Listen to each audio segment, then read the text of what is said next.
Om.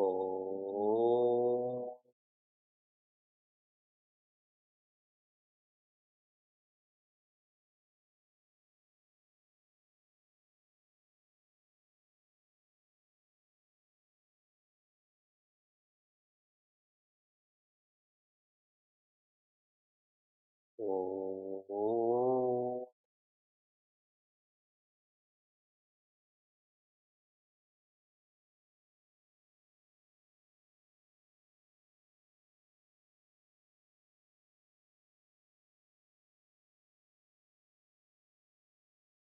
Sahana Bhavatu Sahanau Bhunaktu Saha Viryam Karavavahai Tejasvinavadhitamastu ma vidvishavahai. Om Shanti Shanti Shanti. Hari Om. And greetings from Niagara Falls. I don't know why I said that. Greetings from Cleveland. See how strong those vasanas are. And our vasana for making noise too. So I'm again requesting everyone to be quiet physically and technologically also. Because part of this prayer shares Ma vidvishavahai, which means may we understand. May we understand ourselves so that we follow rightness. And the more we understand ourselves, the more we can understand others. A great way to practice understanding oneself specifically is swadhyaya. This is where one gets to know their personality more, one's vices, one's values, and then generally through cultivating sattva, where one is in an environment of quietness in terms of sounds, in terms of voices, in terms of nature. Welcome to our annual Seva training. We have many who are joining us virtually. May I request all of you to write the city you're in and then your name. And if you're not in the city that you serve in, then write down the city you serve in and then your name. So as an example, I would write Cleveland, Niagara, Vivek. In our Upanishad, a guide or a guru has two specific virtues. Those are, in order of importance, nishtha. Can you share with me an English word for nishtha? Dedication, established, experienced, good words. I'm in Cleveland with our steering committee, working committee, teaching committee, and many others. A practical word for nishtha is experienced. So the foremost virtue of a guru or a guide is that they're experienced. From this comes the second virtue, which is shrotriya. Please share with me in English what shrotriya means. Guess. Hearing, someone who can articulate, relatable, one who knows, good. For the sake of alliteration, one who is eloquent, or let's keep this simpler, an explainer. The one who is experienced is one who can explain. If one is less experienced, then whatever they explain will be less effective. I share this with all of you because all of you have a relationship with service or seva. Either you served in the past or the present or in the future. When one facilitates an objective science, like geography or history or politics or cooking or cleaning, when one facilitates an objective science, the focal point is the science itself, the cooking, the cleaning, the history, etc. But all of you, all of us, what we are facilitating is a subjective science. It is different, and what is different about this, the focus is not just the science, but the focus is you also. A subjective science has to be followed. A subjective science has to become part of you. And this is why I had shared the foremost virtue of a guide is they're experienced. Because they're connected to this subject, then they become an explainer. Many of you have experienced this, and you've shared with me that sometimes you have a question. You have a question about life, you have a question about happiness, and though you don't verbalize that question, you don't write it out, when you're in such knowledge sessions, it gets answered. So even though you don't have the question, it gets answered. And what this shows is the metaphysical nature of a subjective science. That even though one has not asked, that answer still comes. This is the necessity of annual Seva training. Sometimes, when it comes to service, we feel like we want to serve, or I'm an uncle, or I'm an auntie, and so I can just serve, but that's not accurate. And sharing this in a more relative or in a more secular way. When I was growing up, if you can visualize any kid or child, everyone loved PA days, correct? Or PD days, which is a professional development day. Every kid loves when there's more PD days, but no adult loves when there's more PD days. Neither the parents nor sometimes even the teachers. They want that day off too. But now that I am an adult, at least I look like an adult, now that I am a parent, this notion of the importance of PD days, I have come to understand and appreciate more. If my kids don't go to school because there's a professional development day, I'm all right with that. I support that because that teacher is engaged in getting more connected to that science, to that field. I again want to point out, just because one wants to serve or one feels that they're a parent so they know how to teach, that's not accurate.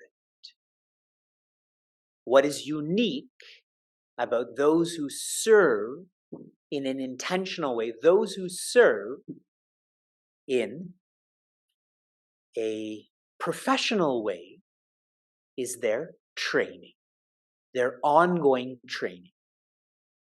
And that's why I strongly encourage, and some people resonate with this, some people don't, to be able to serve in the Chinmaya Mission centers that I actively am involved in Cleveland and Niagara. For you to be on any sort of committee, you have to be part of a study group. And those who don't resonate with this, to me, that's a strong sign of ego. One is taking a sacred science and making it secular, like, I read it, so I know it. But for all of you who have studied Bhagavad Gita more than once, Ramayana more than once, the more that you have grown, so has that map, correct? Bhagavad Gita has changed. Ramayana has changed. This year's annual Seva training is zooming into working or serving with the second generation. Now, this whole discussion about generations always confuses me. I don't know what generation I am, but someone has told me that I am second generation. So assuming that's true, then my parents would be first generation. I think the implication is first generation Canadians. I am a second generation Canadian. Now my children are third generation Canadians. My parents, their vasanas and their upbringing are different.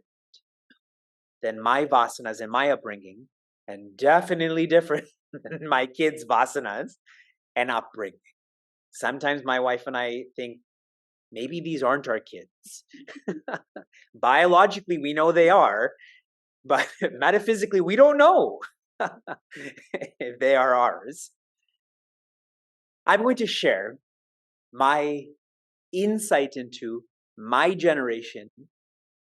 And for the past 15 years, I have been actively working and serving those in the second generation. That starts with our exploring adults. In Chinmay Mission, we call them Setukars. Technically, that is those between the age of 29 and 40. Technically, but now people mature later. So let's say 29 to 45. Then a category younger than that is our exploring adults. Our exploring adults. That's our Yuva Kendra. Technically, that is those between the age of 17 and 28. And then beneath that is our youth, who are technically between the age of 13 and 16, our junior Chinmaya Yuva Kendra. Everyone followed that? For the past 15 years, I have actively tried to work and serve those who are in high school, college, exploring their professions and evolving in their relationships. And what I have learned from myself and those I'm interacting with, the second generation has more choice than any other generation. Do you agree? When it comes to telephone providers, when it comes to airline carriers, when it comes to universities and courses and hot sauces at Taco Bell, there's more choice than ever. Correct? Back in the day when we went to Taco Bell, there was only mild and hot sauce, and we were happy. Now there's fire sauce, Diablo sauce, green sauce. Soon there will be chutney, chutney sauce too. Now, they were thinking that more choice is good, but the more choice there is, what comes with that? More? A lot of negativity. You're saying a lot of negative words right now. In a light way, there is more comparison. In a heavier way, there is more distraction. In the heaviest way, there's more competition. The second generation, my insight in, I'm still in the second generation, yes, and I'm still part of this evolving adults. That we have more choice than ever, and what comes with that is more comparison, more distraction, more competition. And so for those who teach this generation, especially in a sacred sense, and many of you do, I don't feel bad, because that's not a positive way to look at this, but I sympathize with you. I feel teaching Balivara is the hardest it's ever been. Teaching kids camps is the hardest it's ever been. Now, with more choice comes more comparison. With more comparison, the next in this fall is more jealousy. More jealousy. When I'm comparing myself to you, initially, I may feel I'm superior to you, but that doesn't last very long. I finally start to feel jealous of your job, your school, your parents. Just 2 days ago, my son had shared to another uncle, "Can you be my dad?" But I'm learning to balance the mind with Vedanta, so I said, "Do it then, go." Comes jealousy, and we don't know what to do with jealousy. Swami Tejo Mayananda shared, jealousy is like a matchstick. First you burn, and then you burn others. Isn't that what jealousy feels like? You're the first to burn, and then you happen to spew that out at the people around you. And so jealousy finally settles with insecurity. Insecurity. This is a rampant disease, or in Sanskrit the word is adhi. It's an inner illness. How many of you can engage in the tapa or openness to accept that you have an insecurity by show of hands? You do. That's why you're in this room, because you know the importance of Seva and Seva training. What happened to all of us in 2020, 2021, and really most of 2022, when we were isolated, studying from home, working from home, etc., that isolation was not compartmentalized. We personalized this, and so with this isolation, insecurity grew lots. And once you've hit the ground with insecurity, it is hard to get up. It is hard to navigate coming back to a previous level of confidence. I'm going to review and then share my final thought in terms of vision. And then I will introduce who's going to really be facilitating this training. Our Upanishad is a form of Seva training. Our Upanishad is shared. A guru, or in a lighter way, anyone who facilitates Sanatana Dharma should be Nishtha and then Shrotriya. Should be experienced so that they can explain. This is different than most of the sciences that we're exposed to. You've heard me share this anecdote many times. I'll share it again. When Sheila and I had a little bit of more time, every year we would go for emergency first aid, AED, all of that sort of training. And these are long hours of training. At one point, our trainer was talking about heart disease and how cigarettes cause heart disease and stress causes heart disease, and smoking does. And then we had a short pause after that, so Sheila and I went outside, and there's our trainer, and what is he doing? Blowing that smoke in our faces. He's not really doing that, but my point is, he's paid to say that. This is an objective science. He can say it and still not be connected to the students, and that science goes on. But in terms of a subjective science, it is you and the science, not just the science. It is imperative that one continues to evolve so that one can continue to explain in an efficient and effective way. This training is like how some of you who are involved in real estate or law or accounting or medicine, if you're a professional, you have to continue with your CPD, your continued professional development and so on, or you can't practice. Why do we think such an important science, that of happiness, doesn't require continuous training? Now, one can't just train 3 hours a year. One has to train on a weekly basis, which is why being part of a study group is critical. If I didn't travel so much and I was localized to one center, I would enforce that if you're not in a study group on a weekly basis, then you can't teach on a weekly basis. It's hard for me to track that right now because I travel so much and am involved with many centers. This year, we're trying to understand the second generation more. The more we understand them, the more we can serve them. Ma vidvishavahai. The second generation has the most choice ever, which is why they compare so much, which is why they feel jealous so much, which is why they feel insecure so much.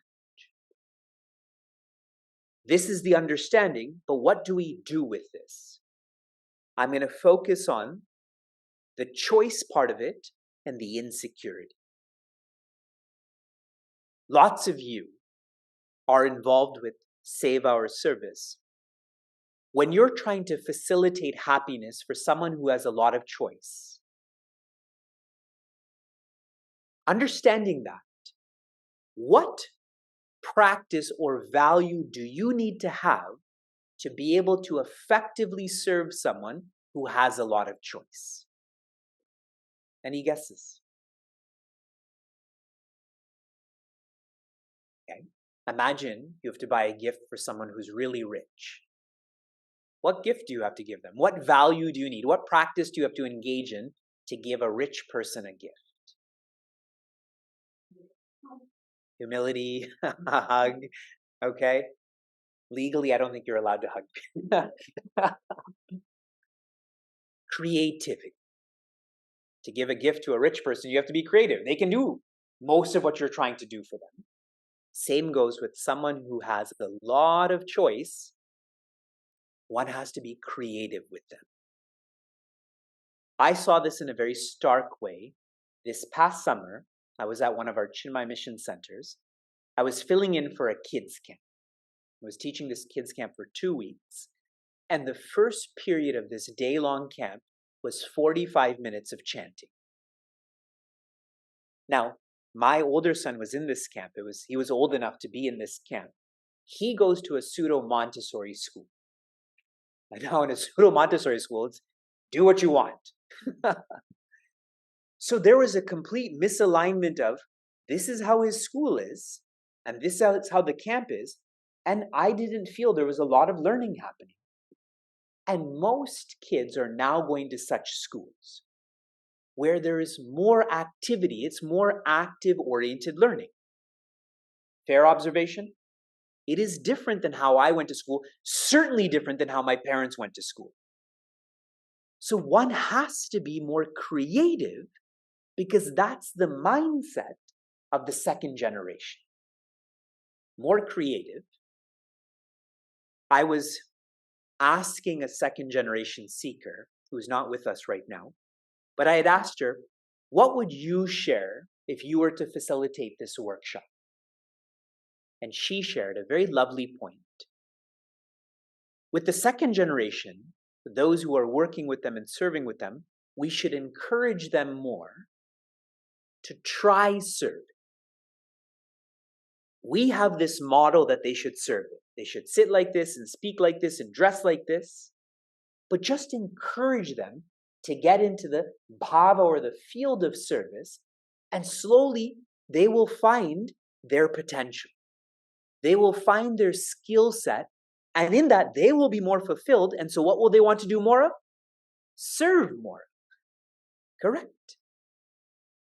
So creativity, and in a very tactile ways, encourage the second generation to serve in their own way. We found our professions, we found our personalities in the same way. Now, zooming to the final part of this choice, comparison, jealousy, insecurity. If insecurity is the struggle of the second generation, as those who facilitate happiness, what should our focus be? Security. Whoa. I also know it's 1:30 p.m. We're not going to make this that heavy. Security. For many who go to different workplaces, go to parties, there's a constant aura of judgment. Is that true? When you're in the workplace, when you go to parties, what someone is wearing, what someone is not wearing. Security is where you first feel like you're not judged, which means you're not threatened. It need not even be verbal. Just how I interact with you, I can judge you. But then it should deepen to not being judged is like an act of omission. I won't do this, but the commission part, what I should do is accept.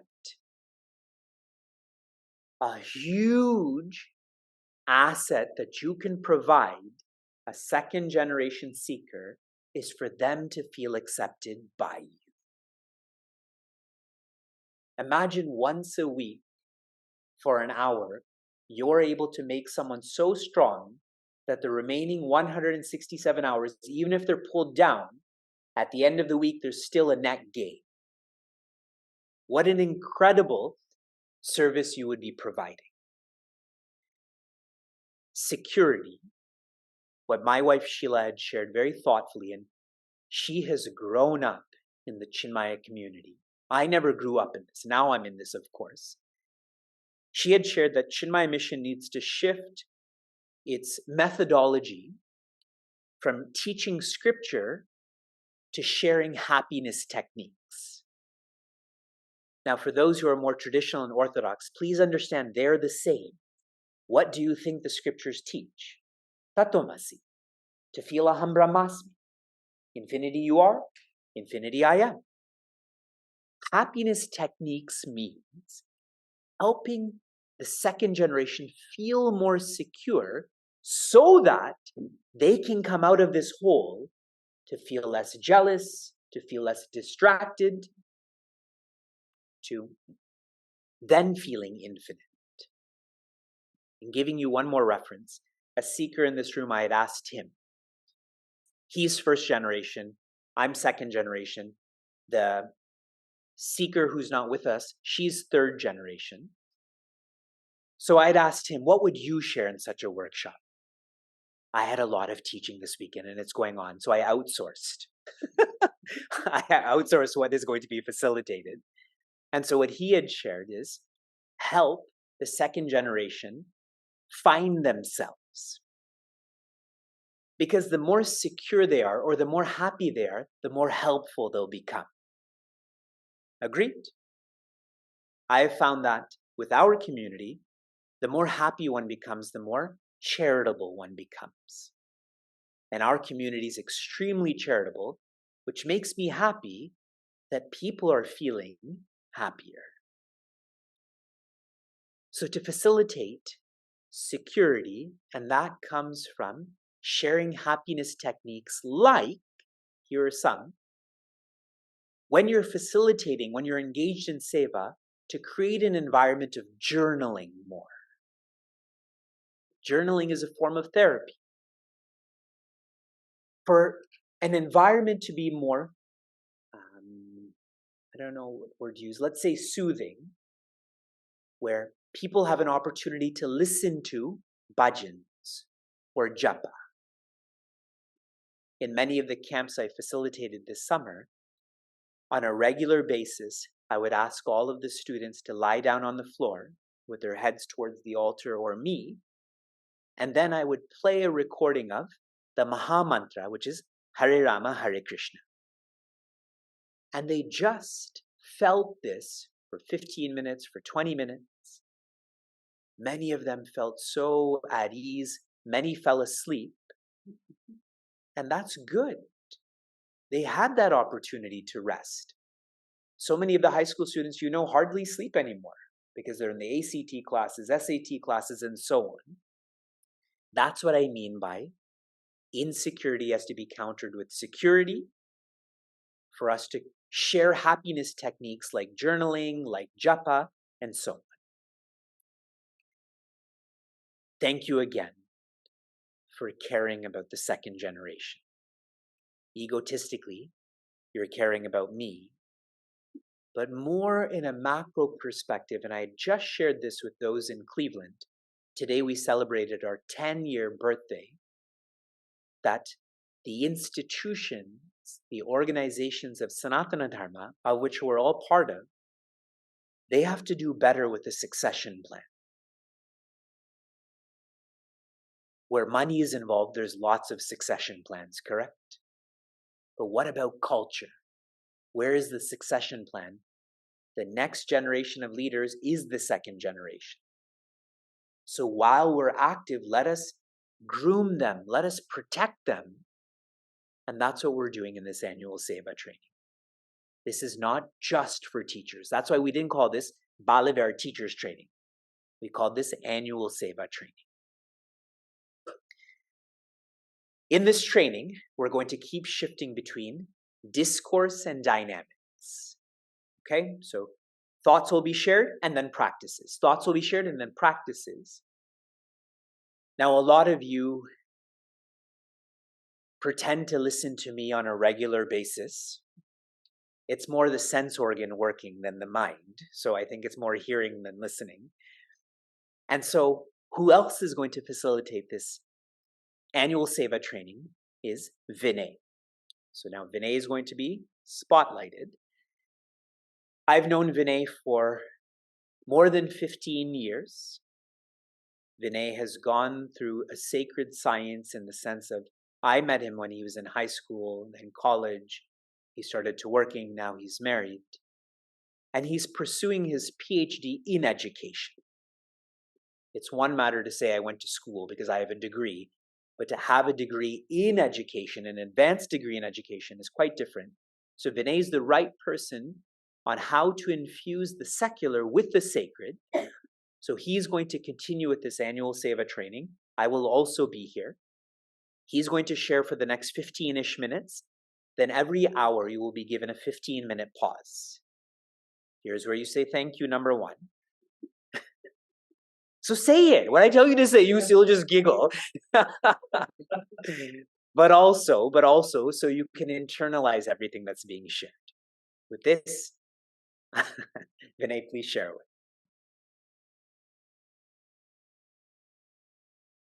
Hey, everyone. I am Vivekji. Everyone on Zoom can hear me and see me clearly? Good. Awesome. It's so wonderful to be here with you all physically in Cleveland, to be here with you all virtually. So for today's training, when thinking about engaging, working, doing Seva with and for second-generation seekers, 3 key points came to mind for me, and that's how we'll have 3 half-hour blocks, roughly half hour, that will focus on one of these 3. So in order, we'll start by devoting more time and attention to understanding second-generation seekers. Vivekji has already given us a very firm understanding. We'll elaborate on that and expand on that and think a little bit more about how does your Seva really engage with them. Then in the second block, because many of us here are Balavihar teachers, we did want to include a component specifically on that. I've been a Balavihar teacher for 7-8 years in my center in Washington, D.C. So we'll devote about a half hour to thinking about, specifically within the context of a classroom, of a Balavihar classroom, what does that mean to engage with a second-generation seeker? And don't worry, even if you're not teaching Balavihar directly, I think many of the things will still be applicable to general Seva. And then lastly, and what I'm most excited to think about and talk about and explore with you all, is the idea of, even if you're not teaching, right? Even if you're not in a position of Balavihar teacher, we're all in community with each other, right? And that means that our second generation seekers, they're seeing us, they're interacting with us. What you do and what you don't do is always being observed, right? So we'll spend some time at the end thinking about how, just through your sort of passive presence, can you make your centers a more welcoming, safe, secure place for second generation seekers? That's our rough plan. So we'll dive first into a little bit more about understanding our second generation seekers. As you may have gotten from Vivekji's explanation, it's clearly a very diverse, multifaceted group. Even just biological age, right? Vivekji is second generation, I'm second generation. Some of my former Balavihar students are also second generation. So this is less of an age matter as it is sort of a contextual matter. And I'll come to that in just one second. For the purpose of our workshop today, we are going to be mainly thinking about second generation seekers between middle school to early adulthood. You could think maybe mid-20s. The reason for this is because that is the point during which we're really grappling with what it means to be second generation. My parents were born and raised in India and immigrated here in the 1980s, right? They had a very different upbringing, right? And I had it's just, there's so much to be grappled with. And usually when you're younger, right, in elementary school, at least for me and I think for others, those issues didn't surface as much consciously, though they're still at play. And now at the tail end, right, being in late 20s, early 30s, that's when one way or another, we are sort of solidified. Again, those things do still matter, but that crucial age where I think we can provide a lot of healthy support to second generation seekers is really in that band between, let's say, age 10 to age 25. And these aren't fixed in any ways, but I hope you get the gist, because that's really when, in interacting with yourself and with the world, you're really thinking about, what does it mean that I have family on a continent that's, a 20-hour flight away, right? And so many other questions like that. So, a few observations about second generation seekers, again, within this sort of age group, from my work as a teacher, from my work as a Seva in our center. First and foremost, which I think is often glossed over the most, they are some of the most inquisitive, bright, and intellectually curious individuals that I have interacted with, period. Not just in my career, but I think in life. If you give them anything to think about, they'll think on it and chew it and just run miles with it more than you might ever expect. That's happened to me so many times throughout my Bala Vihara classes.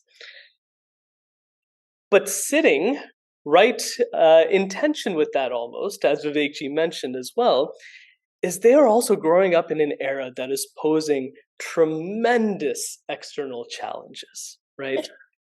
Vivekji's whole framework was essentially outlined around that. Even from a more research-based perspective, it could not be clearer. And if anyone wants to see articles, I can happily email. I'm happy to delve into that side of it too. Anxiety levels, depression levels are rampant, and they're only getting more and more and more.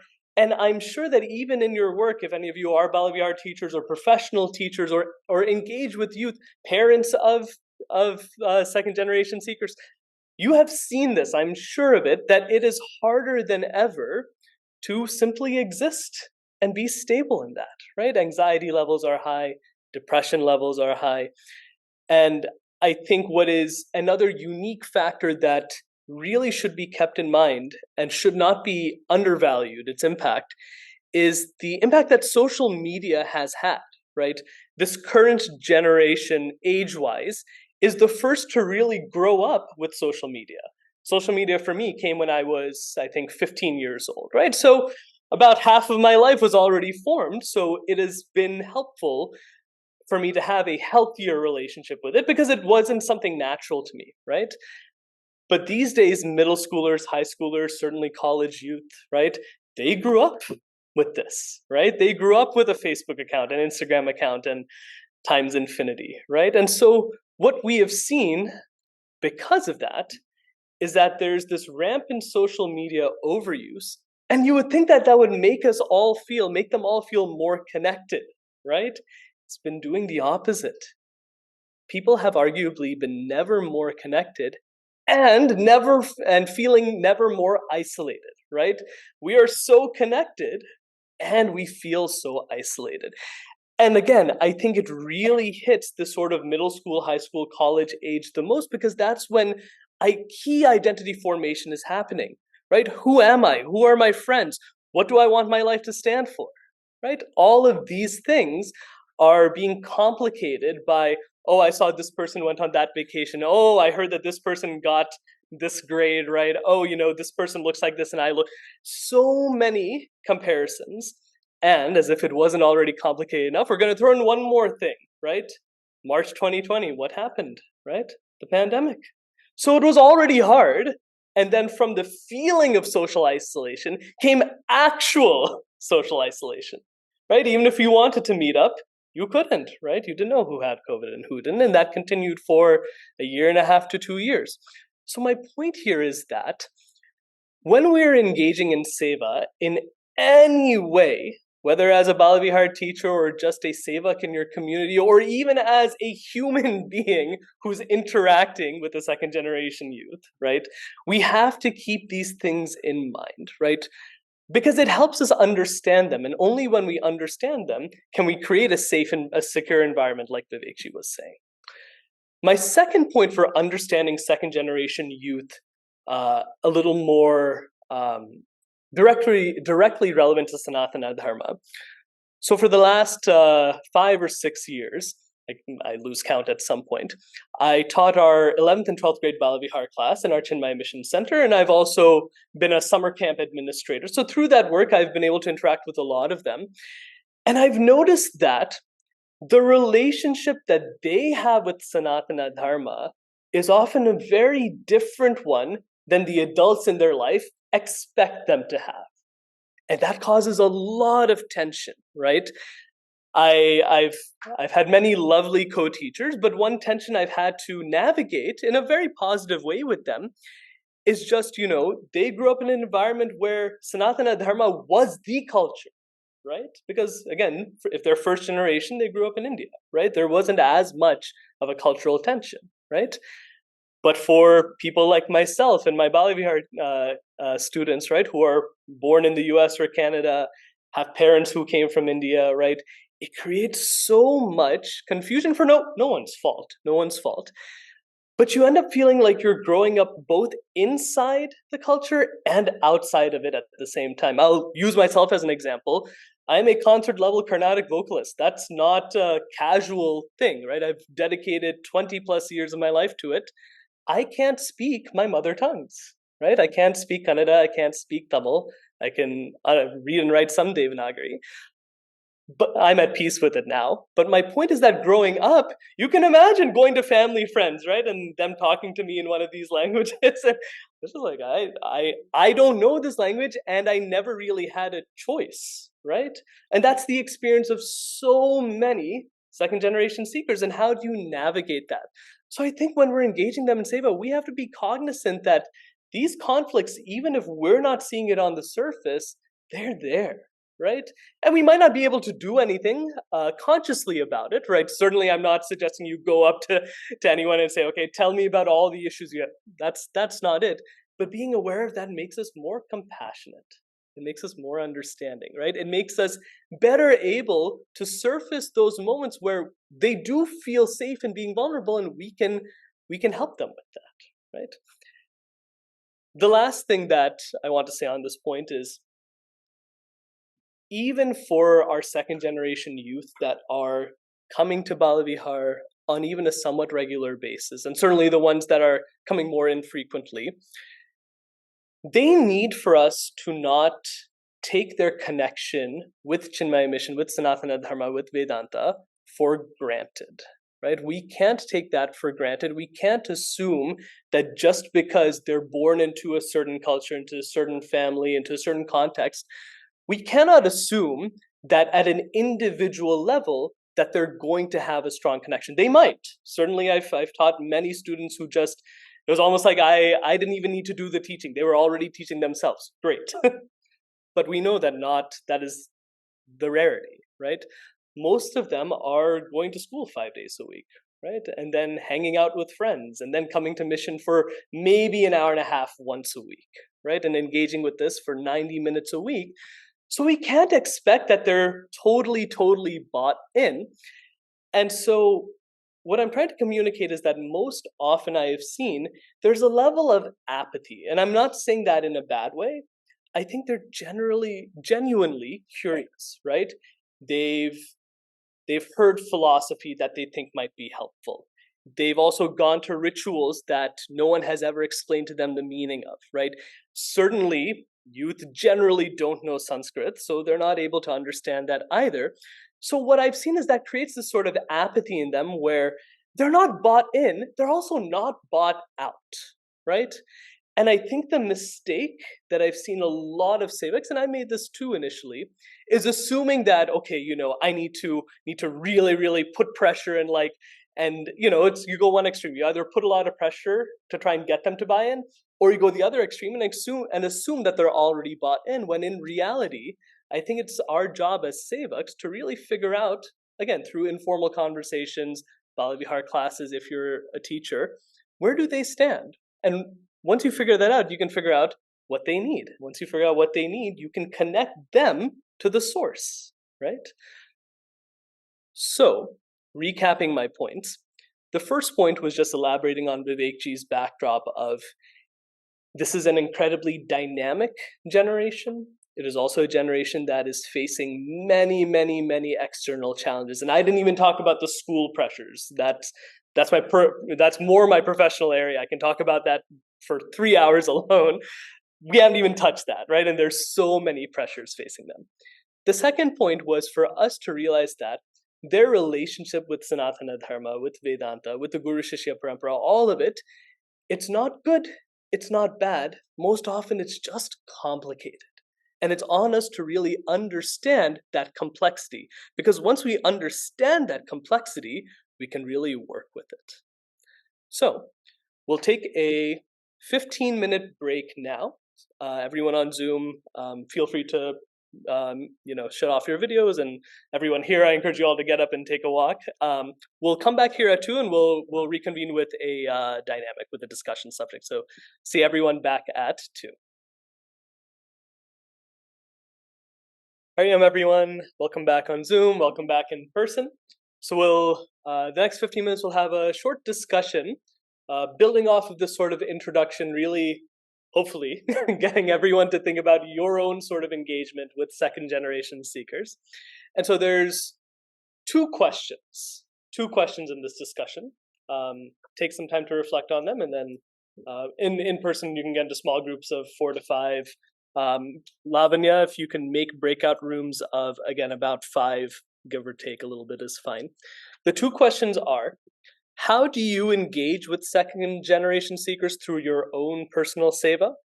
And what are your goals for engaging with second generation seekers? So how do you engage with them, and what are your goals for your engagement?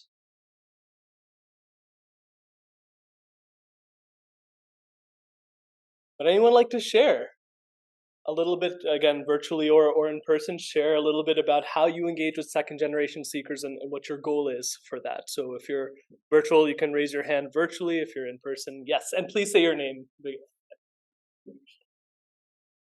Our discussed about this and we all shared our experiences. So just of that was that it's always good to listen to your faith, the next generation, because like you mentioned, they sometimes surprise you by their creativity, and that helps us like to decide how we have to do a talk in the future. And the second thing we discussed was that following the norm that actions speak louder than words.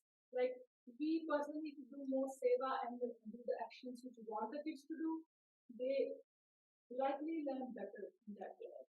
Yeah, absolutely. People on Zoom, were you able to hear Shaliniji's response or no? Okay, I'm happy to paraphrase. Shaliniji talked about the importance of listening, right? And that when they feel listened and heard to, that it's much easier to teach them, right? They'll learn so much easier. Shaliniji, did I get that correct? Awesome, thank you. Anyone else, virtual, in person, want to share either what you thought about or what your group talked about? Yes, Priyankaji. I think acceptance. I think the second generation, particularly when they're coming into Chennai mission, they have their preconceived notions about the first generation. Yes. And sometimes I think they just like to incite that twitch of the eye to see your response by throwing such questions out. And let it pass and ask them why they're asking the question they're asking. So over communicate and accept. Yeah, that's a lovely insight. Priyankaji was talking about how, and again, as a high school teacher, this every day of my life was like this, how sometimes they'll throw these provocative or even somewhat challenging questions your way just to see if they can get you, but to flow with it, right? It's not personal. It's generally, it's not even disrespectful. Actually, I found that if they're doing that, it's because they respect you and want to see, they just want to see where you'll go with it, right? And we'll talk a little bit more about how to respond to questions like that a little bit in the second session coming up. Lovely insight, Priyankaji. Anyone else? Maybe someone virtual, because we haven't heard. I'd love some virtual. Anyone? Yeah, can you guys hear me now? Awesome. Yeah, I think just going off of the similar note that one of the folks had mentioned there, Renee, in Cleveland, but I think being able to listen as well as being able to connect, whether that's, if the person that you're interacting with, second generation, happens to want to know more about one's journey, to be able to relate, if they have that receptivity that was alluded to earlier. Or just being able to listen. I think that's key. One of the things each of us talked about is based on that and based on the interactions that happen with such second generation, finding common grounds. It could be sports, it could be media, it could be entertainment, it could be scriptures, it could be a wide variety. And just knowing how to leverage tools, I think that's it correlates to listening and being able to connect. So those were our thoughts from our group. Love that, Sagar. Everyone here, you could hear that? Good. Neha ji, I'll ask you to unmute. Hi. So one thing I think we try to focus on in our classroom, is someone before touched upon it, is connection. For us, at least for me, I will speak from my experience. Getting that connection has been more valuable when I've also been able to share my challenges through my journey as well. I think a lot of times when we have the students coming in, when you're quote unquote preaching to them, they feel like, okay, you have all the answers. I still don't understand it. I still don't get it. But there is a way to open that conversation and invite them into that discussion when you yourself kind of say, I still haven't figured this out myself either. This is how this particular topic challenges me in my daily life. How does it challenge you? I mean, for them to see that even me, who's a much older person, like their parent, seeing that we also struggle with this at some level and understand it and are still pursuing it, it's helpful. And so for me at least, that and for my co-teacher, establishing that connection has been very helpful and valuable. Wonderful. Thank you for sharing, Nehaji. Premaji, just for the sake of time, I'm going to move to our next thing. But at the start of our next share out, I'll ask you if you still want to share your insights. Sounds good? Awesome. So I love it when this happens. This happens a lot when I'm teaching Balavihar, facilitating any session. It's like you all are reading my notes right off the page, because literally we're going to transition into thinking about how do we connect with the second generation youth. And let me give some background framing before we go into that. Raise your hand physically and virtually if you're a Balavihar teacher, either directly or substitute. Yes, that's definitely about 75% of the people in the room. Yeah, and I know a lot of people online. Wonderful. So we did want to, Vikji and I, we really felt it's important to take some time to think about, specifically within the Balavihar context, the Balavihar classroom context, how can we do these things better? How can we better connect with them? How can we better listen to them, right? And here's the broad truth of it, is that if we don't make that an intentional priority, it is rarely going to happen on its own, right? For many reasons, one of which is teaching is stressful. Yes, as someone who has done this for a living, it is very, very stressful work in so many different ways. And doing it for 1 hour on Sunday is maybe even more stressful, right? At least when I teach kids 5 days a week, I see them 5 days a week. By the end of a month, I probably know them in and out, right? As well as I can.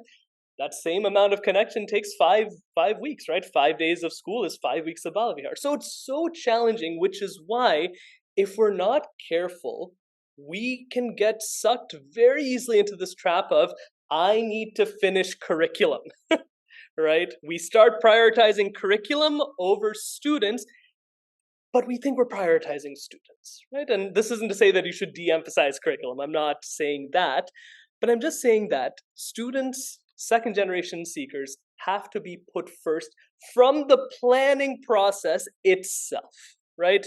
Execution it only shows your planning at the end of the day for the most part. So if we build it into our planning, it'll be that much easier to execute and actually have classroom sessions where whatever the concepts might be, they'll feel safe, they'll feel secure, they'll feel enthusiastic, they'll engage, right? Don't we all want discussions where we have to stop them talking, right? We don't want it the other way. You never want a discussion where you have to keep prodding them, right? That really happens consistently when we create classroom structures and environments that are safe, warm, and welcoming. So how are some ways that we might do that? So I have some tangible strategies that I've used, that I've seen. I'll take some questions at the end. Yes, so some strategies that I've used, that I've seen. You might use these yourselves. You might have your own. Yes, I always say when I do these kinds of workshops, there's nothing that I'm saying here that is trying to replace or erase the way you're already doing things. I don't believe in that.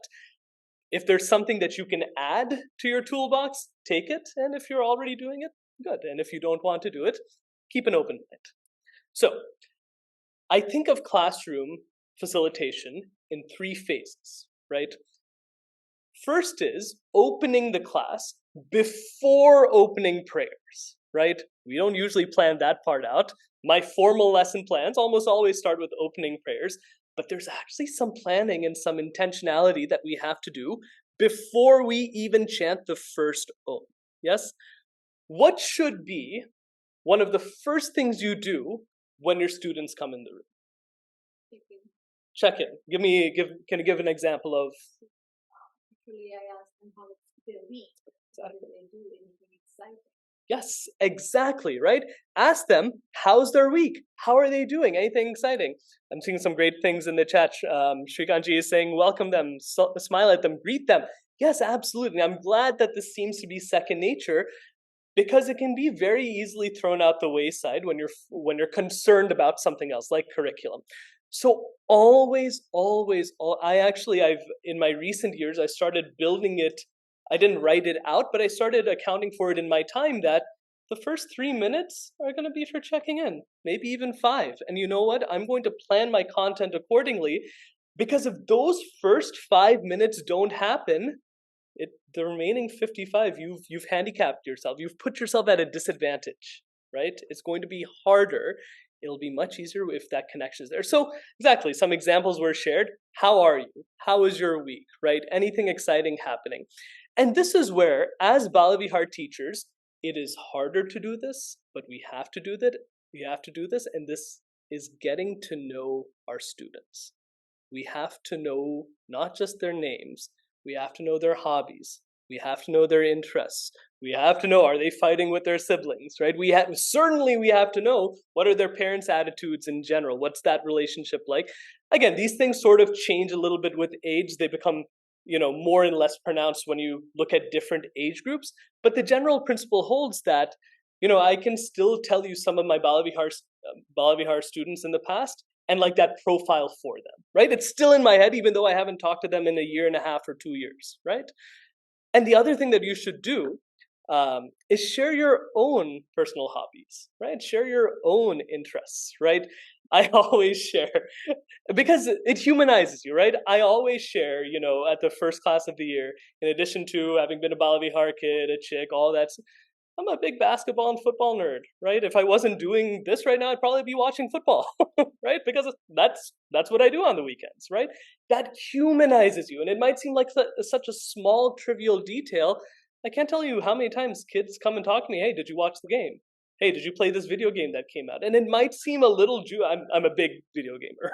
It might seem a little silly, but those moments are what really open the door, right? So this is one thing, just humanizing them by just asking them, how are you? What is going on in your life, in ways that may have nothing to do with Chinmaya Mission, and sharing similarly about yourself, right? Because they need to know that you're whole, full people outside of Chinmaya Mission, and you certainly need to know that about them. The second point is that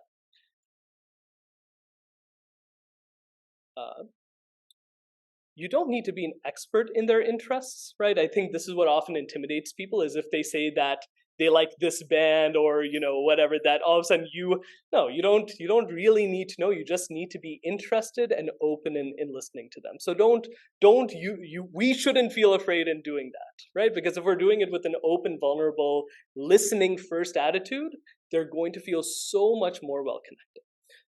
There's a lot more to say before the class, but I think this would be my tactile point, would be ask them how they are, tell them how you are, and budget 5 minutes, the first 5 minutes, right? Don't make them come early to class. Budget the first 5 minutes of just connecting before you even chant an Om. Okay. Next phase would be during the class. So you've done your opening prayers, right? And I'm not going to try and tell you how to teach effectively. That's a different workshop. We already have a program for that, right? That's a totally different thing. What I will say are some small strategies that I've used pretty often. Going back to Vivekji's points and one of my first points, this generation in particular, from middle school to college, they are very intellectually curious, right? They really generally don't want to take things on blind faith alone, right? And that means, again, going back to this point of meeting them where they are, we have to be okay with that, yes? And it's also reflected in how schooling generally works, at least in the high schools I've taught. It's a lot of logic, it's a lot of hard rationality. So we have to be open for them to engage in that way in our classes. That means we have to structure our teaching and our mindset around that. One way I always do this is probably every 5 or not even 10 minutes, 5 minutes or so. Again, I was teaching 11th and 12th graders. I ask them, does this make sense to you, right? And I push them. I'm like, when this class ends, what are you going to take away from this concept of Shreyas versus Preyas, let's say, right? And if they can give me an example, I can say, okay, I think they've got it enough to the point where when the class ends, they might actually remember it, right? If they stumble a little bit, that's when I say, okay, I probably need to go back and spend a little more time on this. More importantly, I probably need to give them another example, right, from their lives that can connect this concept better, right? So making sure to include those checkpoints, right, is really important. Someone, I think Priyanka-ji had mentioned these sort of challenging questions. This often comes up during the class, right? And so I often see a response to this, right, which is that we are here to teach Vedanta, and that's what we're here to teach. We are here to teach Vedanta, absolutely. But going back to one of my first points again, they're not fully bought in, right? It's our job to help them see the applicability and utility of this, right? And so, for example, if a kid asked, and I've had this happen, they've asked me after class that they were thinking about cheating on a test, right? And what should they, like, how should they handle it, right? Now my gut answer, of course, is don't cheat. It's wrong, right? But in that moment, realizing that if I say it in that way, it's not going to come across as helpful. They're going to feel like I'm another uncle or adult figure just slapping them on the wrist and telling them what to do, right? So what we have to realize is when they come to us with such questions, sure, sometimes they might just be trying to push you, fine, that handle that with some humor, actually, if you can, depending on the subject and what's being said. But other times they might be asking these questions because what's black and white to us is genuinely stressful and challenging to them. In that moment, that my student really didn't know if it was right or wrong to cheat on the test or not, because he was under so much pressure in school to get A's so he could go to the best college and get the best job and so on and so forth, right? So in order to really connect with them, we have to understand them and then help them, right? We have to not just shoot them down and say, we can't say, oh, that question's wrong, or oh, that question is obvious, right? Because to them it's not. We have to say, okay, tell me what you're thinking, right? Tell me your pros and cons. Tell me how you see this through right and wrong. And as they give you more, you can start guiding them, right? I can't remember his exact reasons why he was tempted by it, but I was able to sort of pick at those and say, you think it's logical to cheat on this test, but when we break it down, it's actually not, right? It's actually going to do you more harm in so many ways in the long run. Even if you don't get caught, right? You're not learning, right? Does that make sense that we have to really flow with them, even when the answer is so obvious to us, right? Okay. And then lastly, so again, 3 phases: beginning of class, before the first Om, take some time to welcome them. During class, make sure to provide them examples that connect to their lives, right? And again, if you know their interests, it's become that much easier. Make sure to check in with them during the class, right? Especially middle and high school, to make sure that they're understanding, and welcome those challenging and non-traditional questions, right? Because they're not coming from a bad place. They're really coming from this sort of curious place. Or again, if they're challenging you, it's because they respect you. It's because they think you can take it. The last phase is, of course, ending the class. Now, in our lesson plans, we usually just write closing prayers, or we don't even write closing prayers sometimes, we just do it. But I think there's a little bit more to this, right? Just like Vivekji does, just like all good teachers does, make sure to provide them with a simple recap, simple takeaway thought. Doesn't have to be a full recap of the lesson, but just one thing that if they remember will help. The other point is that I used to do just out of sort of my heart told me to do it. I never thought anything would come of it. Make sure you tell them that you're here for them regularly. Really, really do that every week. And I'll share something really beautiful that happened. In January, this Balavihar student, former Balavihar student of mine, he's a sophomore in college. So I taught him in 11th, 12th grade. So this is 2 years after I'm done teaching him. He emailed me saying, Hariam Vinay Bhaiya, I have some questions, right, about life, and, can we talk sometime? I was like, what? Because he really took me seriously, and I really meant it seriously, and I do mean it seriously. He could not talk to me for 10 years and then come catch me, and I'll still answer his. That's the kind of sincerity that they're actually looking for, and this just showed me that when you put that out there, they're really listening, right? And that just means that they'll come to you when they need you. And not that I'm someone so special, but what if he had gone to, someone who's a friend who's as confused as he is, right? At least I'm being a little bit older. I think I know a little bit more just from life, right? So always make it a point. I say this to them every single class. I'm always here for you. You need anything? Need to talk about anything? I'm always here. So recapping my own points. Beginning of class, focus on connection. Yes, focus on listening and connection, really bringing out who they are, connecting with them on a human level. During the class, making sure that we're making the knowledge relevant and accessible, because it's silly for us. We see a utility value. That's why we're here at 2:30 p.m. on a Sunday. They don't see it yet, but they can, and that's our job. So we have to do that through just checking in with them, making sure they're understanding, and providing them relatable ways. And then lastly, give them a takeaway at the end of class and let them know that you're here for them. There's obviously so much more to good teaching in general than these, but specifically for second generation seekers who are probably going through a lot of confusion, these strategies can be especially helpful. Does that make sense?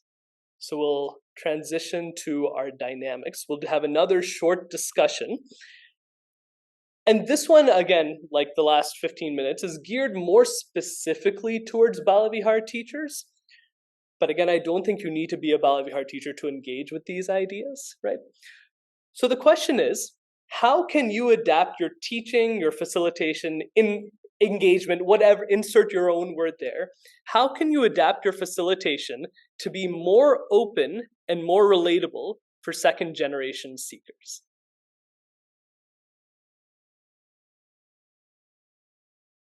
So we'll debrief from our previous discussion, right? Does anyone want to share any reflections, anything interesting, any questions? We'll give about 5-10 minutes for this. Yes, please. Whatever you said, sir, very beautiful, correctly explained. I wanted to add small things here. Please. Right after the prayer, if we spend 3 to 5 minutes, 3 to 4 minutes, in reminding what we did in the previous class. Yes. It's very effective because now we are in a continuation. Absolutely. And when we continue the rest of the lecture, they will be very interested because now they have a connection to know that particular thing. Yes, absolutely. For people online, the idea of after the opening prayers, make sure you're taking some time to recap. Don't assume that they remember anything. That's always my philosophy. Always my philosophy. So come with a 2-minute recap of the key points that, again, assuming that they remember nothing, they usually remember something, but assuming they remember nothing, what is the most important? Absolutely, I completely agree. Yes. I picked it up from my organic teachers who was teaching us. Wow. They would say organic chemistry is very difficult, but we had this very good habit of reviving. You are laughing because it is. I'm laughing because organic chemistry was the hardest. Anyone who's taken orgo and can relate. You are so perfect in revising the previous class that you never felt it. Yeah, it's a wonderful skill. Thank you for sharing. Yes, Solanji. So we discussed that making the classes more interactive rather than more discourse based. So having a like peer discussion, having more of a dialogue inbuilt in the class rather than just 100% discourse. So that helps, and in that component, the relatability comes sharing your failure, sharing your aspect, how you got where you got there. So that those kind of things are helpful. Absolutely. Saloniji shared the importance of sharing. In the education world, we call it differentiating education, right? Presenting the same concept, whatever you feel is important, in different modalities, right? Maybe you speak for 10 minutes, maybe you have a discussion, maybe you show a video, and there's an infinite number of ways, and that really gets into the art of teaching. Absolutely, we cannot be lecturing class after class after class after class, especially for youth. It's different in this context when we show up for a pravachan. It's not even a lecture. I don't even think of those two as the same. It's a different thing at a metaphysical level, I feel. So we can't assume that we're going to do that. So we have to build in different activities, different strategies, different modalities. Absolutely. Maybe one or two more other reflections from anyone in person. Yes.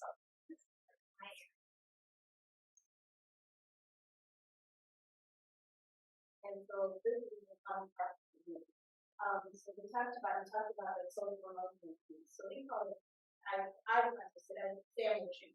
So think of your layers of sandwiches. So you have your bread and your, what you call that, your SEL, your social emotional learning, where you address the kids' needs for the day. You're asking how they're doing, what's going on in their lives, and then you have the needs. And then I don't know how you make your sandwiches. So you put a lot of things in your sandwich. And everything we talked about, we'll talk about reinforcement, going back to reinforce what was taught. We also call brainstorming. We're going to brainstorm this topic, whatever the topic, and then we're also learning from this various backgrounds and the levels of where they're coming from. And with that brainstorming, of course, you have your curriculum, your content, you have to choose, you have to solve. And the way to deliver that content, that was one we're talking about, is the education. How to address the modality of learning. We also have to take into consideration the aesthetic, auditory, and visual learner in your content. And then nobody wants a bread at home, so we put one bread, and then we sandwich it by the closing of it. And when we close it, you go back and you pack your lesson, you pack your question, we call them exit tickets. What did you learn today? What was difficult? What can we do better? And as a teacher, this is very reflective of your learning and your teaching. Because there's times when the kids got it right and you got it wrong. And this is time for your observational notes. Like next week, what can I do better? What do I need to touch on? How do I make it better? And then go back and always end with next weekend, go back to that social emotional. And I think the one thing that sometimes is missing is like I see children once or twice a week, and for the kids who are having a hard time in the disconnect, it's so nice if your teacher could actually call you during the week and check in on you. As simple as that, because that child may not see that curriculum until the following Sunday, because maybe there's someone there who cannot explain that. So having that home-school connection is super vital. Yes. No, that's all super valuable. Just broadly summarizing, there's so much value in what was shared. Very broadly, the idea of sandwiching, right? Socio-emotional, right? Checking in, content, and making sure, of course, it's not so divergent. You should be checking in with that during as well, but then leaving some time for it at the end. Absolutely. And one point you brought at the end, which I so love and so agree with, is that as parents or family members of students, right, you should also try and learn, right, in whatever ways you can, right? You don't need to be an expert. You don't need to aspire to be a scholar necessarily, but you should know it at the level where you can have a conversation with it. I always tell my Balagar parents on the first day and throughout the year is, when my class ends is when your job starts, right? And I don't say it as bluntly as that, but it's true, right? If they are asking their kids, hey, I what did you learn about? Or, I saw that Vinay Bhaiya said that you learned about this, right? Can you tell me a little bit about that? Even if it's just 5 minutes, that connection with the parent, all of a sudden you've brought it out of the classroom and into the home, right? It's a beautiful thing. Yes.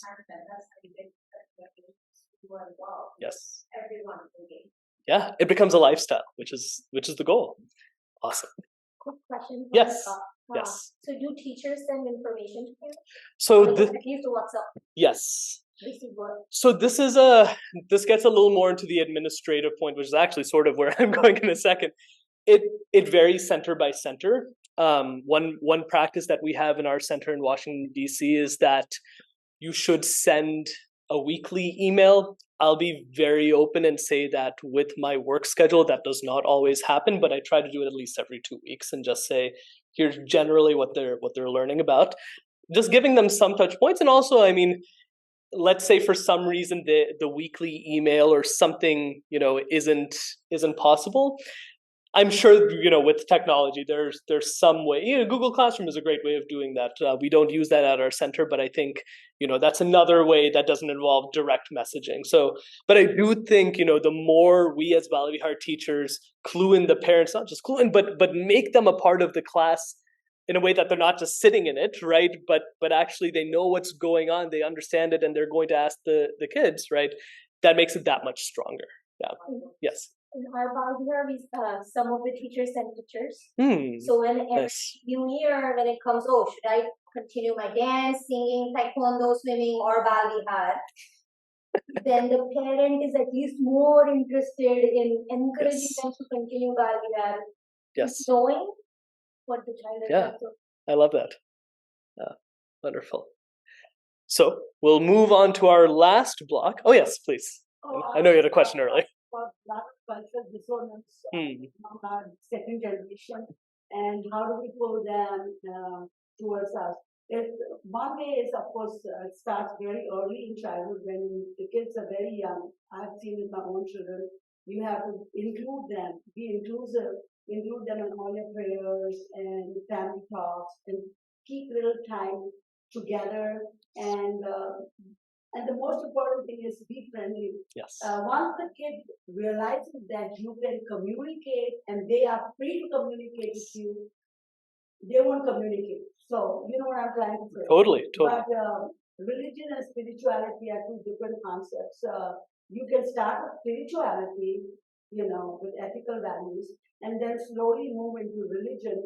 Talking about the kids who are coming to the cultural kids who are coming here from the same culture, they understand religion, but how do you connect yourself with, or make the kids who are not associated with, from a different culture? Like I want a friend of mine, and she's not Desi like me, and I want her kids to be involved, and they have, sometimes even to talk about religion is like considered like a crime, like offensive. It's like, especially, some of you know what I'm talking about. So how do I open up the communication? How do I include them? Yeah. Being friendly and everything, I will include them, try to introduce them to my culture, my food and all that. Even my children when they're small, they say, "Oh, mom, don't offer pakora. That's Indian food." No, don't speak Hindi. And I'm like, okay, I won't do that. And when they came, I just started doing the same.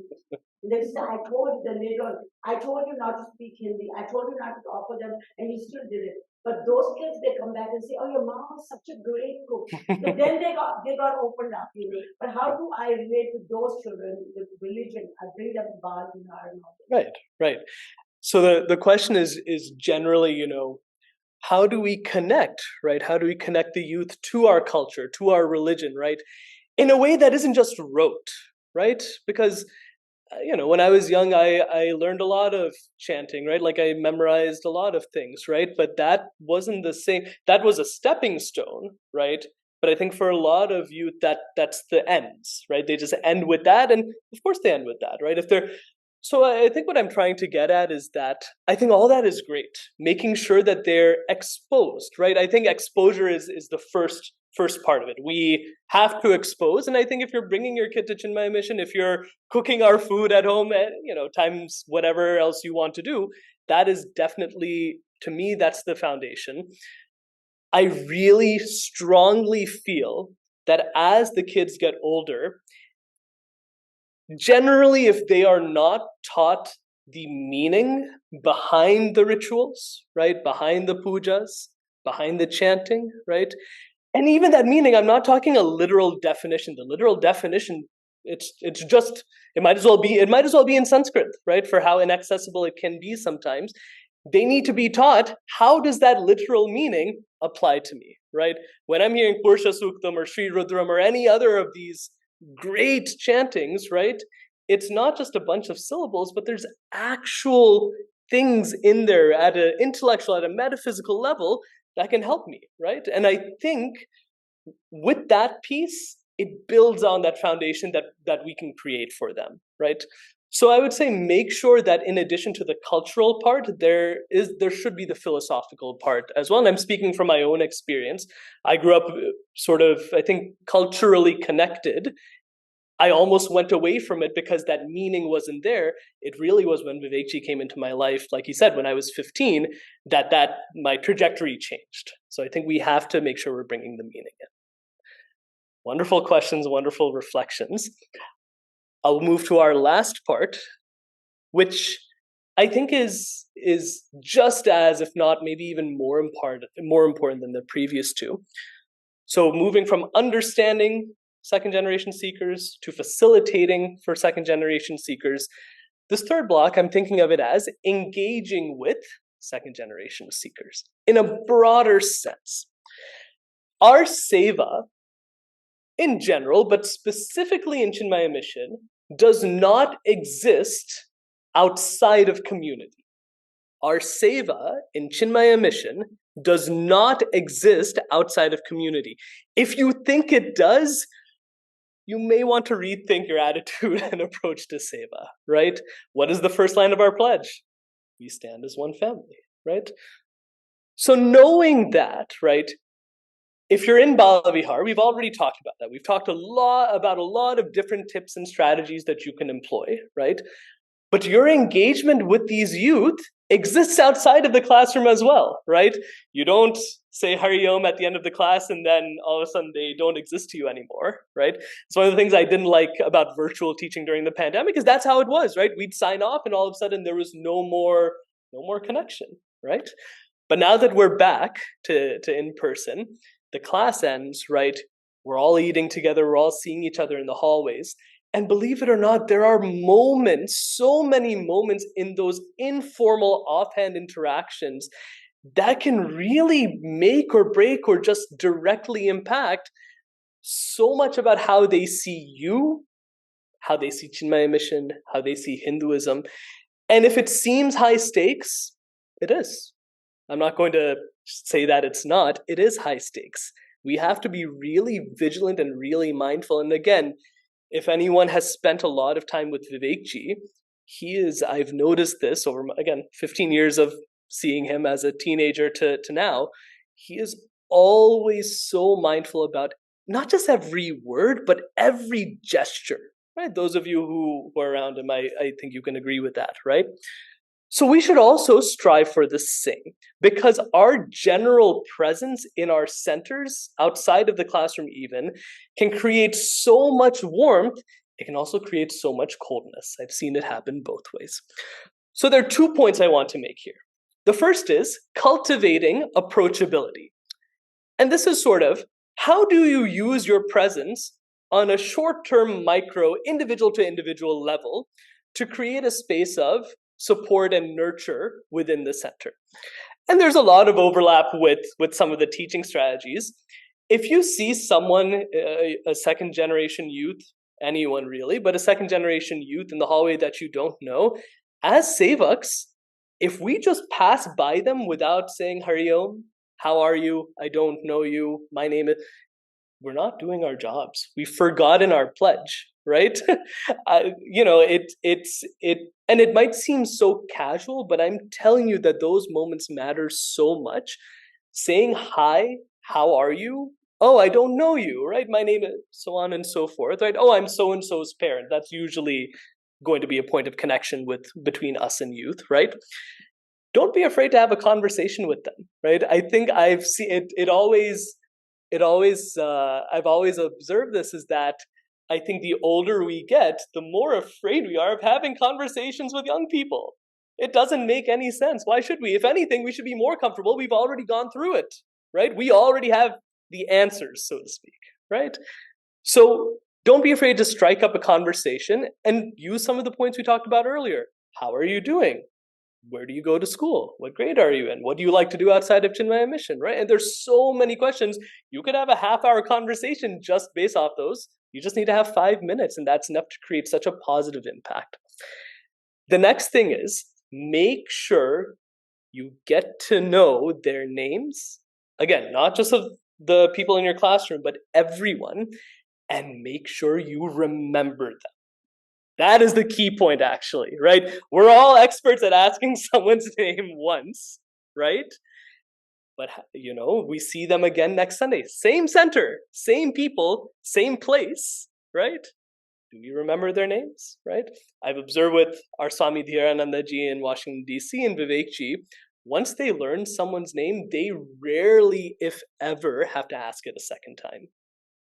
I remember when I was young, Vivekji went around a room of 60 kids, asked us our name once, repeated it back to us.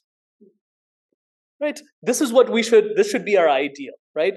Because what happens when you ask their name, first, if you don't ask their name, that's really bad. You should ask their name. But when you don't remember it, it's a sign that you don't care, right? Even if you think you care, right? It's a sign that we actually don't, right? We all do care. Right? So why aren't we holding ourselves to that standard? So make sure you're asking the youth in your center their name, and make sure you're remembering it. Create a mnemonic, write it down if you have to, right? Everyone has the Notes app on their phones these days. There's a million different ways to do it. Make sure you're remembering their name. And over time, it really signals that you're this warm, approachable, friendly person, right? And again, that might not seem like a lot in the short moments, right? In the micro, in the macro, that really, really adds up. So that's for cultivating approachability, right? As Sevaks, we all have to be approachable in our centers, right? Because really, the center culture is dictated by the Sevaks. I've observed this in our Washington, D.C. center as well. Moving to the broader aspect of this, I'm thinking about this as from cultivating approachability in the short term to cultivating mentorship in the long term. One of the most beautiful things I think about our Chinmaya Mission Balavihar is that we get to see these kids grow up, right? There are kids who I taught they must have been in first or second grade. I think they just graduated from high school this past May. So really, you get to see them grow up, and over time, they develop their personalities, they develop their hobbies, right? They develop their skills, right? And so for the long term, we have to empower them. Yes? And one of the best ways to do that is by mentorship. See, our centers can be a place that helps our youth forge their identities, right? Because out there, everyone's struggling with it. High school is crazy. Middle school is crazy. College is probably even worse, right? Every day is a question of who am I, right? I have all these different values, different cultures, so many different things, right? But here's where we can really provide a holistic opportunity for them to put it together, but they have to feel safe enough to do that over time. Very tangibly, I suggest that, again, if you're in the classroom, this is easier, but even if you're not, you should be trying to do this. Try to get to know what their talents are. What are their skills? What are their interests, right? I'll use myself as an example only because it's an available example. I mentioned I'm a Carnatic vocalist. Our Swami Dhiranandaji knows this, right? And he gave me an opportunity to perform about 5-6 years ago, right? And he didn't have to, right? That was so compassionate. It was myself and another chick. We did sort of a jugalbandi. Both of us felt so empowered, right? He 220, in our mid-20s, right? Being asked to give a fundraiser concert, right? That's a really special opportunity, right? And we can create so many of those opportunities, right? Is there we have to think about what does it look like for them after Balavihar ends? Is there a chick program, right? Do you want to maybe tap some of them who you see having leadership potential, right? And say, hey, we see you're really interested, you're always here, you're always, regular, all those things. Do you want to maybe start a small discussion group next year when you go to college? There's a million different examples, but what I'm trying to say is that if there are opportunities to give them responsibility in the center, give it to them. Like what Vivekji said, right? The succession plan, right? This is how it's, my very first thing for our center in DC was coordinating our first chick retreat, right? And that evolution grew. I became a Balavihar teacher. I coordinate a study group for our Swamiji. And it's not about me, but just to show that I became so interested that I wanted to make this a pillar of my life, right? And that's the thing. I think when we provide those opportunities, they really want to make it a pillar of their life. Why? Because they feel welcomed. They feel seen. They feel empowered, right?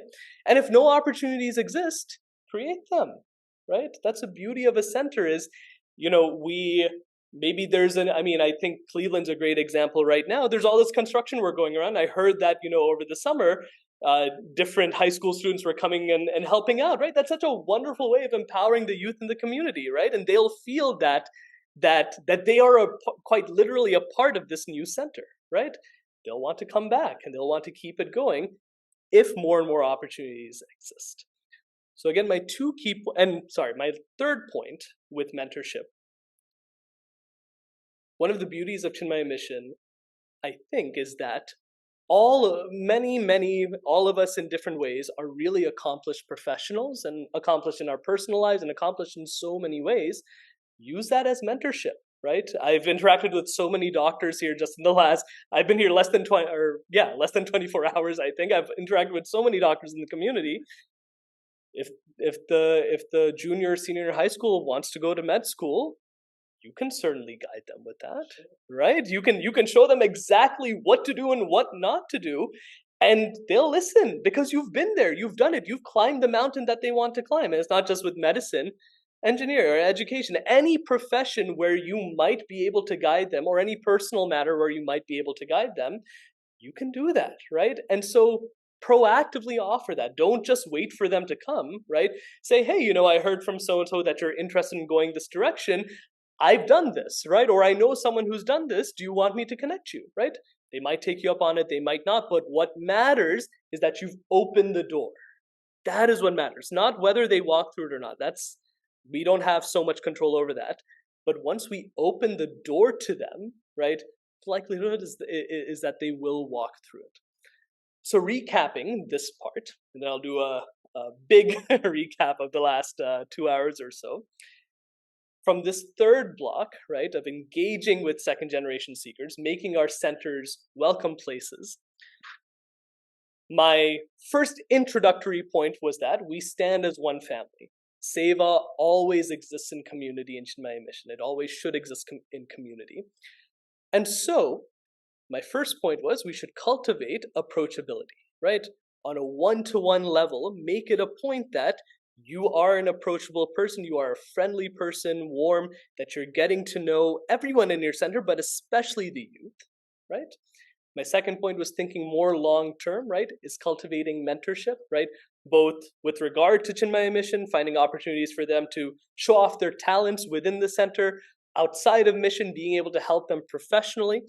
And there's an even broader point, which is that in 20 years, when the center needs a new board, see if one of them is interested, right? That's the succession plan, right? That started to happen slowly in our CMWRC center, and it's a great, I hope that keeps going forward. Okay. So now, recapping everything, I think it's valuable. We've packed, I think, so much content into the last 2 hours or so. So again, the framework here is understanding, facilitating, engaging with second generation seekers. In understanding second generation seekers, we have to understand that they are extremely bright, extremely creative. They're also besieged with a lot of different challenges, many of which we didn't even get to cover today. The second point there was that we cannot take their relationship with Sanatana Dharma for granted. We cannot assume it either way, right? We have to really figure out what are the complexities there, and it'll be different from individual to individual, and what do they need from us in order to feel more connected to Sanatana Dharma through our Balavihar teaching, through our center in general. Our second block focused specifically on facilitating, on teaching Balavihar, and we framed it through 3 points, right? Before the class starts, right, the socio-emotional check-in, how are you? What's going on in your life? How is your week? How are your exams, right? Did you do anything interesting? And that's, you all can, I'm sure, come up with your own. The second point was during the class, don't take it for granted that what you're saying is being understood, right? Present it in a bunch of different ways, ask a lot of different questions to gauge their understanding, and come prepared with a lot of examples. And point 1 and point 2 build off of each other, right? The more you understand them, the more throughout the course of your week, you'll be able to say, oh, I know that this student in my class loves basketball. And I just saw this article in the news about LeBron James, right? Cleveland Trader, right? So, or maybe not, I don't know. So, how can I bring that in? Is there a way that I can work that in? So that was during the class, being sure that you're connecting with them and making it accessible and relevant. And lastly is after the class, making sure that, again, you're connecting with them, making sure that they're feeling okay leaving the class, and always making it known explicitly that you're there for them no matter what, even after the class ends. We then move to our third block, the most recent one, engaging with second generation seekers generally. First is that we are in a community with each other, not just the adults, kids, everyone on down. And so we have to be approachable on an individual basis and on a long-term basis for our center's help and for the benefit of everyone inside. We have to cultivate these mentorship, right? This mentorship attitude, looking for opportunities for them to shine, to put them in places of responsibility and empowerment. And so that's it. We'll chant 1-0. Om.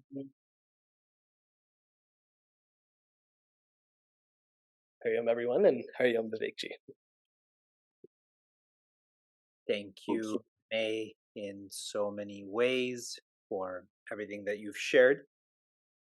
Everyone who's joining us virtually, please share one new insight that you're going to practice based on what Vinay shared. Please share in the chat. This is a new insight, and so you're going to incorporate that into your Seva. Please write this out in the chat.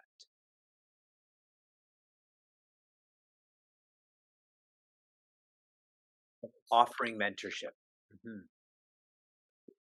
Being more explicit about being available. Recapping at the end. Not to prioritize the curriculum over students. Wonderful. And lots more is being shared. The final component of our workshop is our dialogue. If you have any questions that you would like to ask of me, you can virtually put your hand up. Those in Cleveland, you can also, but just come closer to the laptop and you can ask. It can be about the second generation. It can be about Seva. Any questions from anyone based on what was shared today? Here, if you have any questions, you can ask also.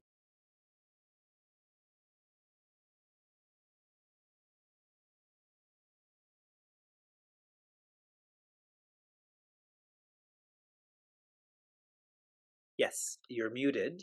You have to unmute yourself. Yes, go ahead, Zui. Just thinking throughout the session, how are some ways we could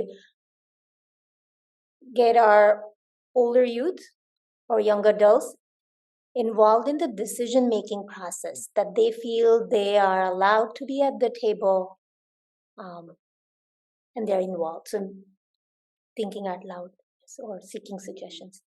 Sure. That's a fine point, Zui, and I know you work with a lot of younger people professionally. So here are some thoughts. You are part of a program called Seeker to Facilitator. And the flow chart for this is you start off as a participator, you get more involved to become a facilitator, and you get more involved to become a initiator. Participator, facilitator, initiator. So now if we layer this onto our young adults, step one is for them to participate in a study group. It could be on Sunday mornings, Thursday evenings. This is them participating. The evolution of this is for them to facilitate. Typically, those who are in a study group, what they do is they teach Balavihardan. They're facilitators in a sort of way, or they organize retreats. That's fine. But the real attrition happens when it comes to being an initiator. And here is where all of us who are working with the second generation, if we can help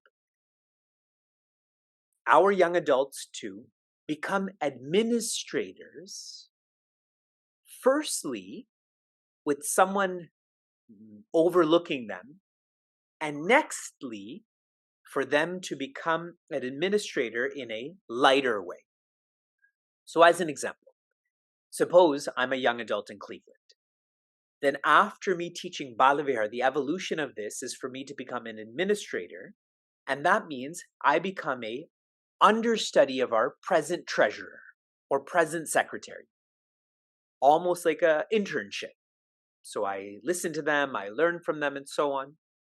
And after I have enough experience, then I should join a formal committee.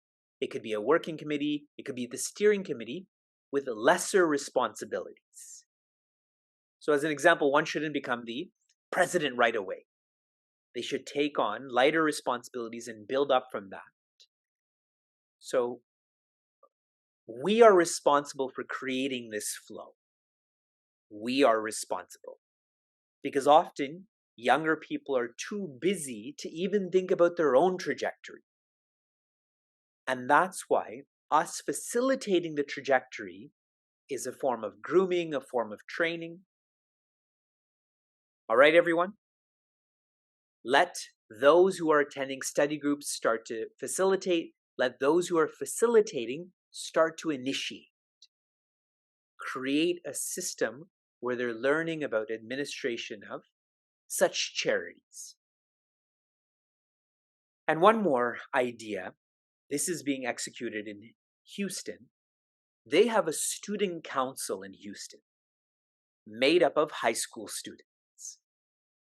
And just like in a secular high school, I was on our student council, that we get to, as if, mock what the actual council of the school is thinking about and deciding upon.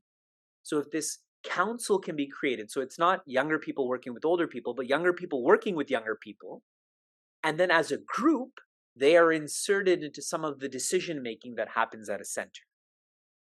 That also is a workable idea. In everything that Vinay has shared and I'm sharing, it requires more effort.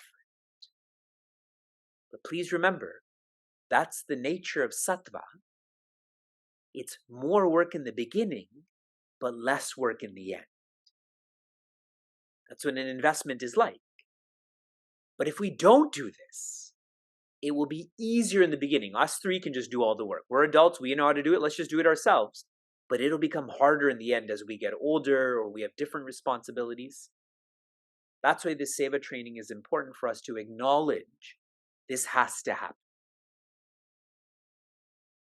Okay? Zui, I hope that was enough. Looking around at everyone some more. Any questions, any reflections? You can virtually put your hand up, those in Cleveland. You can come towards the computer. Okay? I'm going to check in with all of you individually then. Kalpesh, how was the Seva training for you? You can unmute yourself, I think. Yeah, you can. Oh, yes. Hari Om, thank you. Vinayji, that was wonderful. A lot of insights that you've provided. Greatly appreciate your expertise. And there's many things that I will, take and implement in my classes. So thank you for your insights, and Vivekji as well for the program. Yashna, tell us something about what you're thinking about from this training. Hari Om Vivekji, Hari Om Vinayji, and everybody. I found this training to be so invaluable. I'm not a Balvihar teacher, but I think this can be so applicable to everybody. And especially, we had some conversations about the mentorship program and how this can be implemented in that regard as well. So looking forward to trying out some techniques there. Mm-hmm. Good, Yashna. Sunita ji, see you taking lots of notes. How are you feeling? Yes, I always do take notes. So, yes, a lot of good ideas here, and it was nice to share in the breakout session as well. I think that, being intentional about these actions for that phase of Balvihar students is so critical, because I feel that's our weakest link. That's where we lose them. And I think that, and I've shared this with you before, Vivekji, that this is the training we need for those high school teachers, because I know they have come with good intentions as parents wanting to help and volunteer, but it's not like teaching a second grade and third grade. It's almost like they need to have a training and a certificate from Chinmaya Mission to become a teacher. Like, we can't just put anybody out there to teach, because they could do more harm than benefit. So this is so invaluable. I've taken notes to share with my center, and I will literally do a summary session with them for those who couldn't attend today, but it's been very invaluable. Thank you to you, and thank you to Vinay. Your point of us being intentional about this is duly noted, well noted. And I feel that some of the communities I work with, some of the decision makers I work with, are sort of stuck in, they know what is best because at one point it worked for them, they were successful. But if you think of any corporation or government, they have to keep changing. Just because the iPhone was good when it came out, and it was, but naturally if the iPhone and Apple doesn't adapt, then they're going to be forgotten like Xerox. I think Xerox is gone, or Kodak. You got my point? Like that nobody uses film anymore. So I have found that when I'm tired, I use the word so a lot. It is important for all of us as ambassadors to share whatever we've learned from this training with centers and decision makers who are feeling like we know what's best, and so we're doing what's best. Everybody can be better. We have a plan to clean up this video as soon as possible and to post it to our YouTube channel. That way it's easier for you to share this. So a team will work on this, and hopefully by the end of the week, if not earlier, this will be shared for everyone who unfortunately was not part of this. There was no barriers to entry for anyone to join. But again, I feel I already know what I'm doing, so what can you help me be better with? How about Neha? Neha, can you share how this has been for you? Hari Om. Yeah, I think it's been great to hear some of the challenges everyone is also experiencing. In some ways, misery loves company. Like, to know that we're all sort of going through the same things is good to know. some of the discussions we had in the breakout groups and just in general with the larger groups, when I worked with the younger children, it was easier to introduce fun elements to get them going in, we did fun things and we got the engagement and it was great. I took it upon myself to challenge myself. This is the first year I'm doing a different age group that I typically never work with, even outside of other educational volunteer things that I do. I try to avoid high schoolers as much as possible, but I challenged myself this year and I said I want to do it. And boy, has it been a challenge. I will say the whole introducing fun sort of falls flat sometimes. You're like, I thought that it was going to work and it doesn't. So so that's definitely been a good challenge for me to work through, for sure.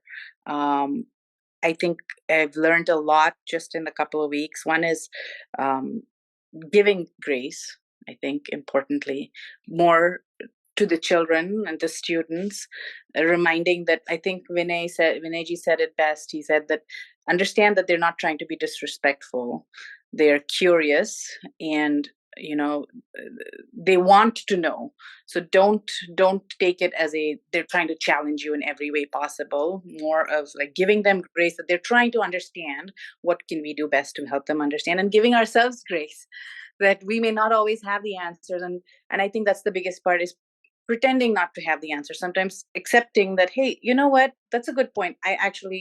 I'm struggling with it myself, and this is my perspective on it. I think those things have definitely been helpful over here. But biggest thing of all is just be ready for feedback. You really don't know everything. You're always going to constantly learning, and if you are accepting that, you're going to create that environment of acceptance all around. Yes. Right on, Neha. Good sharing, especially the part about grace. Deepa, go ahead. Hari Om. I feel I'm not a Bal Vihar teacher, and I actually teach for a living. And our only class of Vivekji's that I attend is Meaningful Mornings. So in many ways, I feel like very much an imposter here.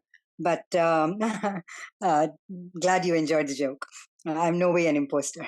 So the biggest takeaway that I had that I really did want to share is what our facilitator said, and it really, after 22 years of trying to be a dedicated teacher and a mother, it never occurred to me that a second generation Indian child would be inside and still feel outside. And he used the example of not knowing and knowing Kannada and Tamil, I think he used. And that is just such a genuine problem. My older son can speak fluently, would actually take it as an offense if he was told he didn't know Tamil. My younger son works very hard to speak and understands fluently, but never did I even think for a second the confusion that may be in their head and the sense of, am I this, am I not this? Do I need to know or do I not need to know? What is important, what is not? And these are not answers that I can give them, even if they don't even want to hear my answers, right? It's got to come from them inside. And so this was I took notes like 5 pages, an amazing training session. I plan to use this every day in my life, in my work. So thank you. I'm very grateful to you. We appreciate your tapa, your openness, that you shared that you are a teacher and a mother, I think you said, for 20 plus years. And to still be open to share that you may not have known this, but now you do know this and that you'll practice this. Great. Anyone else as we complete our training? Shrikant, share away. Prayom Vivekji, thank you, and thank you, Vinay, for this incredible opportunity. For some of us who had the bhagya of being part of Seeker to Facilitator, it just felt like a power lesson, and just reinforced everything. I resonate with what was said earlier, that, Vinay said, we stand as one family. We have the responsibility towards the youth. And if we don't connect with them right now, we could lose them. And being that second generation, we do a lot of harm in the future that we will never be able to appreciate. So I think it is imperative that we connect with them. And that mentorship that Vinay mentioned is something that resonated deeply with me, that I plan to take back to our center. So again, immense gratitude to you and Vinay for facilitating this. Thank you. in our program, Shrikant, the second month we focused on relationships.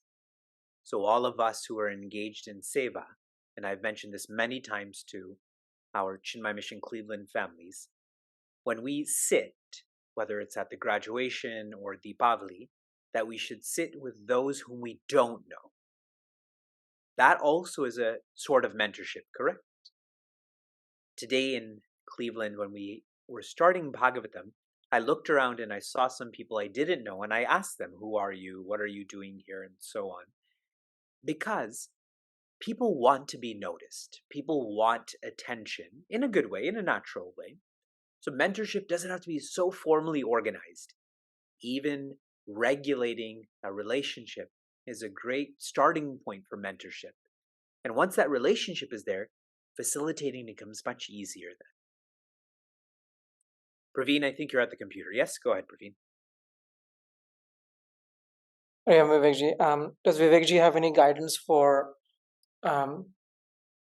appropriate curriculum for second generation high schoolers, right? As well as second generation seekers or parents of Balavihar kids who come to study groups, what would be a good study group topic to start with? Yes. A curriculum that can work for high school students, because I believe that was your first question. Vinay and many others have worked hard and smart to create a curriculum called Life Lessons. And this is facilitated, it is initiated by people who are second generation, like myself and Vinay and so on. So there's matters like, how do you relate to social media? How do you talk to your parents about dating? I don't think any curriculum we have goes to that extent of that detail. Like, you can't put dating in the curriculum book. How dare you?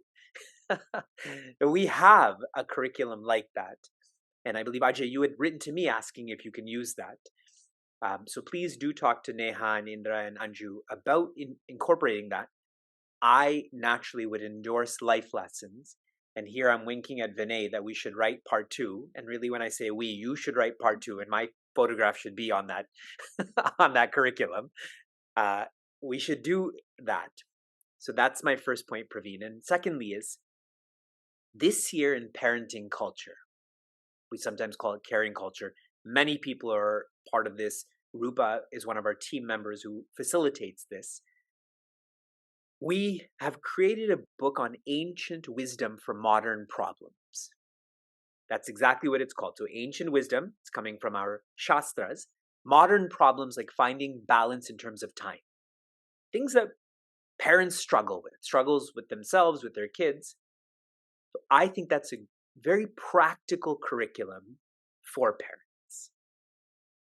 So those are 2 ideas, one for high school students and one for the parents. And all of this is accessible. We have both of these on our website, right? Anyone who wants to grow, you can grow.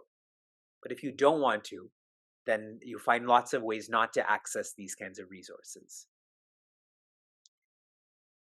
All right. Last opportunity to ask or share. 3, 2, 1. We all offer our appreciation to Vinay, as well as to his wife Ardra, who's sitting beside him. They were both engaged in work-related matters in Philadelphia. Then they drove to Cleveland yesterday, and now they're driving back to Baltimore. They put in a lot of effort to be here. And I knew that this Seva training would be better if Vinay facilitated it than I. That's how humble I am, everyone. And now your feeling validates that this is his professional work and he has professional insights into all of this. So we appreciate everything that you've shared, Vinay, especially with your sacred background too. And for all of you being here. Many of you taught Balavihar, many of you were contemplating today, you were running yesterday, and you were interested for this 3-hour training. So my appreciation to you. There's lots of reasons for you not to be part of this training. None of them are valid, but there's lots of reasons for you not to be part of this training. And you have been part of this training. This especially means a lot to me to see a lot of, if not all of our Cleveland teachers and Niagara teachers, because the better trained you are, the easier my responsibility becomes to facilitate what's happening in Cleveland, Niagara, and so on. As shared earlier, we have lots of resources to help with service, whether it's life lessons or this YouTube recording, and much more. If you want resources, you will find them. I'm encouraging you to go to the Chinmay Niagara website and you'll see manuals, resources, podcasts, webcasts that can help us work and serve the second generation. Sarve bhavantu sukinaha, sarve santu niramayaha, sarve bhadrani pashyantu, ma kaschid dukkha bhag bhavet. Om Shanti Shanti Shanti. Harihi Om Shri Gurubhyo Namaha. Harihi Om. Best wishes to all, with being a participator better, being a facilitator better, being an initiator. Be joy. Hari Om.